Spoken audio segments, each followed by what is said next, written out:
News ஃபர்ஸ்டின் பிரதான செய்திகள் தொடர்கின்றன. நாட்டில் சமாதானத்தையும் ஒழுங்கையும் பாதுகாத்து மக்கள் நலன்களை உறுதி செய்வதற்காக அதிகபட்ச அர்ப்பணிப்பை வழங்குவதாக ஜனாதிபதி மஹிந்த ராஜபக்ச தெரிவிக்கின்றார்.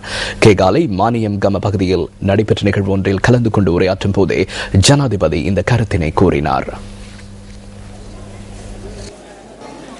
ஜனாதிபதி ஒருவர் மானியம்கம பகுதிக்கு விஜயம் செய்யும் முதல் சந்தர்ப்பம் இது என்பதால் இன்று காலை மானியம்கம ரஜமகா விகாரையில் மத அனுஷ்டானங்களும் இடம்பெற்றன.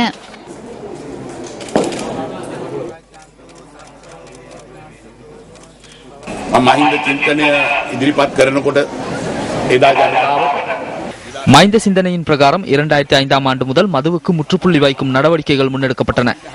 இந்த திட்டத்தை நாம் தொடர்ந்து முன்னெடுக்கின்றோம். அதில் எமக்கு வெற்றி கிடைத்திருக்கின்றது. அனைவரும் ஒன்றிணைந்தே நாட்டுக்கு சுதந்திரத்தை வென்றெடுத்து நாட்டை பாதுகாப்பதற்கு நடவடிக்கை எடுத்துள்ளோம். இதனை அரசாங்கத்தினால் மாத்திரம் முன்னெடுக்க முடியாது. பெற்றோர்கள் எமக்கு ஒத்துழைப்பு வழங்க வேண்டும். மதகுருமார்களும் இளைஞர்களும் எமக்கு ஒத்துழைப்பு வழங்க வேண்டும்.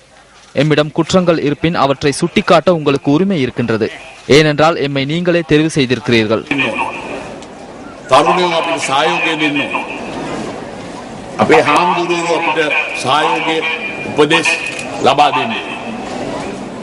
අපේ අඩුපාඩු කියනවා දකින්න අපේ අඩුපාඩු කියන්න හැමෝටම අයිතියක් තියෙනවා.